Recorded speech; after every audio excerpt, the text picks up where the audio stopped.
Now we arrive at the gospel, which sets the tone for everything else. And why we had what we had in the first reading, somewhat in the second reading, and now we're back in the gospel. And this is Luke 14, 25 to 33. Great crowds were traveling with Jesus, and he turned and addressed them. I think it says straphis. Yes, he turned around. Implied, but it's nice. He turned around and talked to them, see? And he says, if anybody comes to me without hating his father and mother, wife and children, brothers and sisters, and even his own life, he cannot be my disciple. I have to be first. Why? Well, it's just common sense. I'm your eternal beatitude. If I'm not first, you don't have beatitude.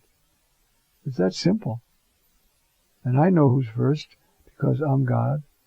But I acted out my firstness by climbing on that cross, stark naked and mocked and in pain for 3 hours, and died feeling even abandoned by my Father.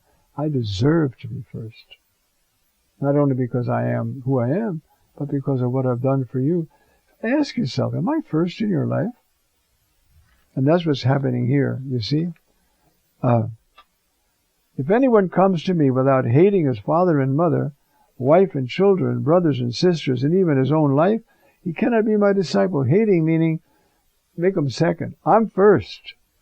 But I'll promise you that if you put me first, I can instruct you on how to live the right way in your family. You'd be much better as a father or a mother, as a child, or whoever you are in that family. You'd be much better if you've given your life to me and I can guide you. I know what it is to live in a family. I was a child in the family of Joseph and Mary, and I honored them and obeyed them, as St. Luke explicitly tells you, and he was subject to them, it says. And so that's one of the requirements, okay? Then, whoever does not carry his own cross and come after me cannot be my disciple. If you're ducking the stuff that can sanctify you, you're in trouble. That's what he's saying, see? Who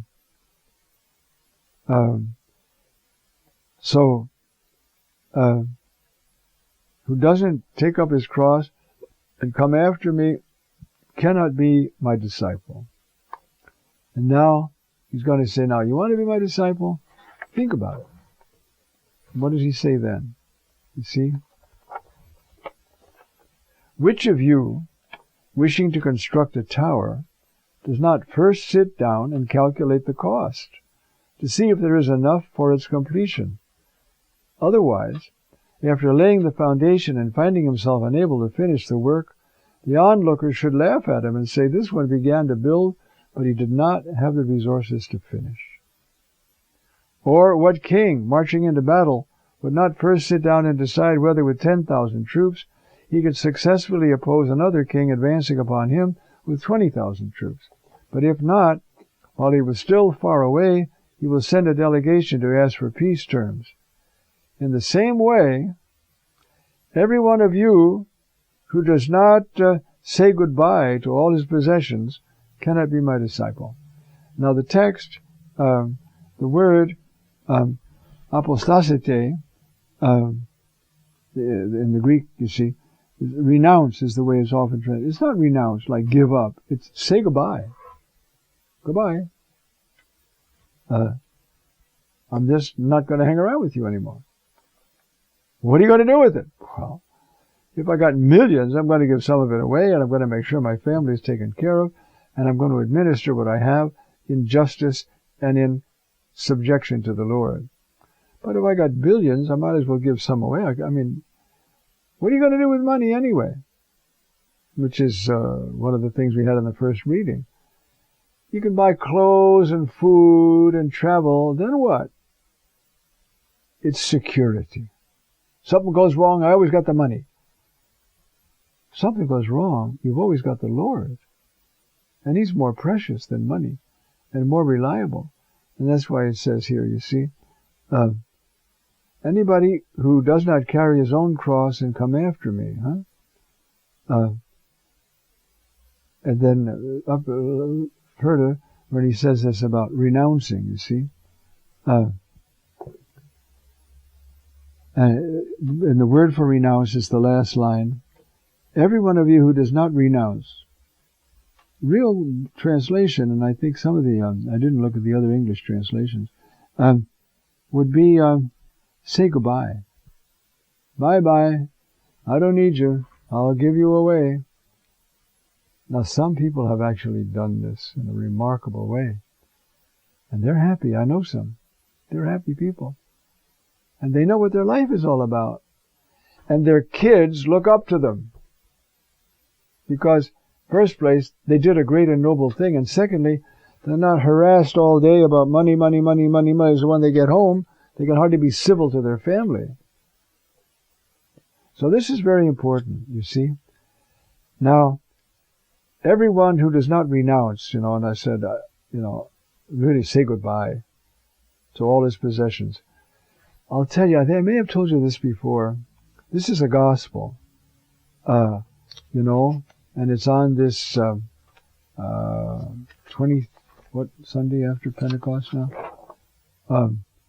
23rd Sunday after Pentecost. So it's in September sometime usually.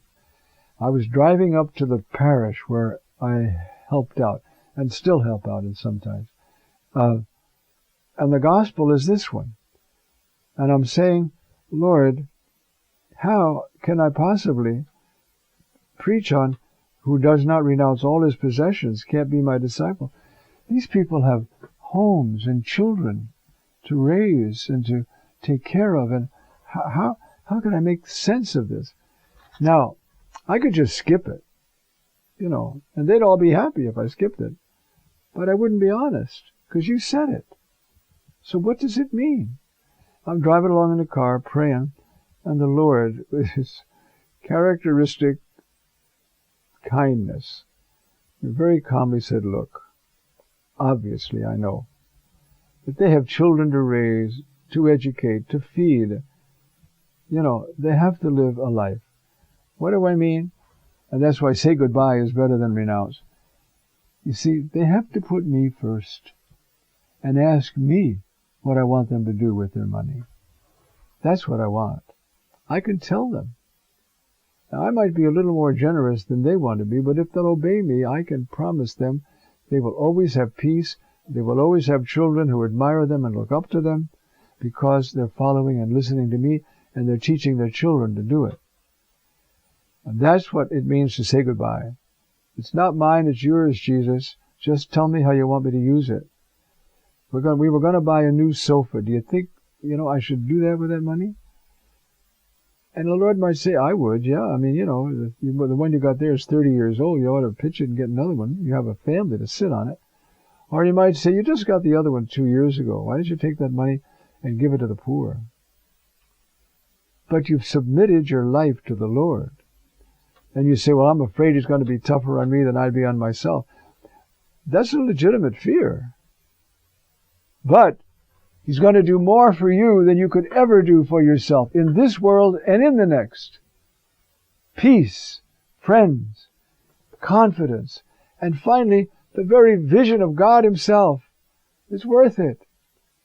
And so, this teaching on wealth ends with this radical statement here in which is the last verse here, verse 23 of this chapter 14.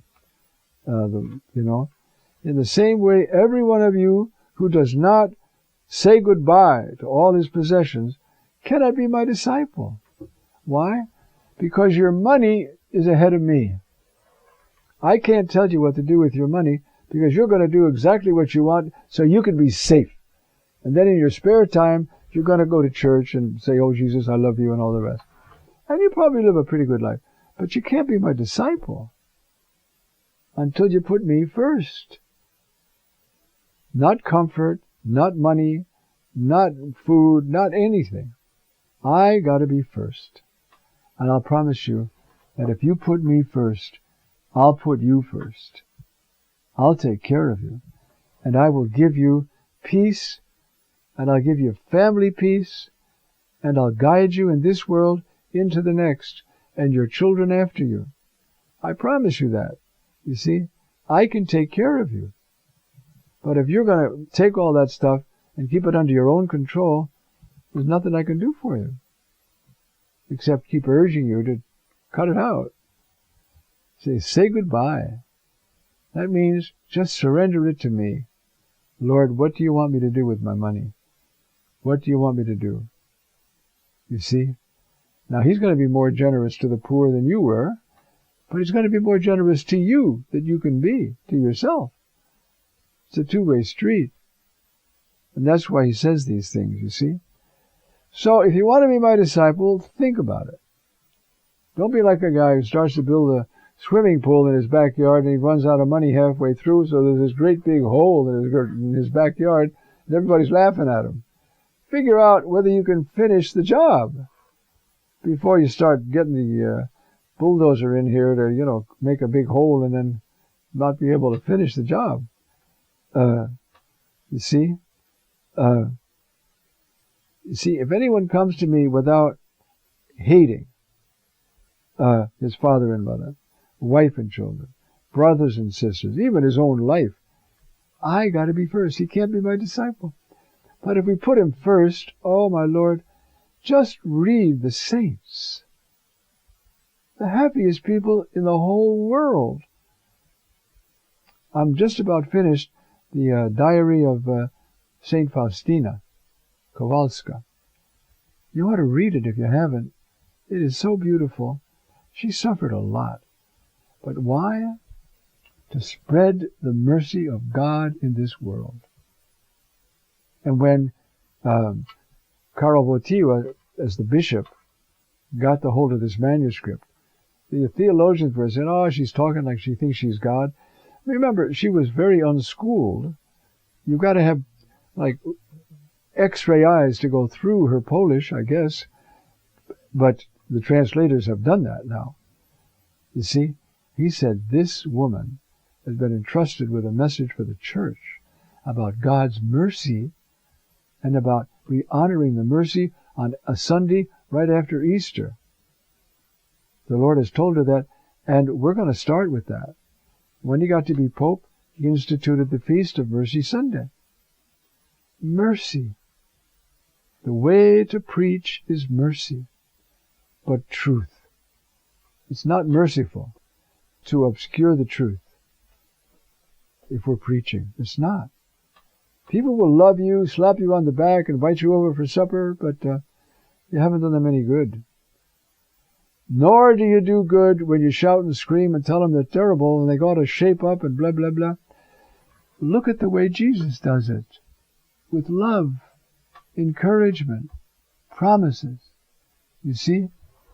And that way, you see, so the Lord's saying, think about it. If you want to be my disciple, it's going to cost you something. I'm urging you to do it. You'll be happier than anything you can imagine. And then you'll have all you need. You'll have me. And I will take care of your family. So trust me. And let us be happy to be with each other. And putting me first and consulting me on all your expenditures. Ask me, do I need a new car? Do I need a new sofa? This university's 3 times more than the others, but it'll get my son a better job. Is it really worth it? Not if he's going to lose his faith. Ask the Lord these things. Amen.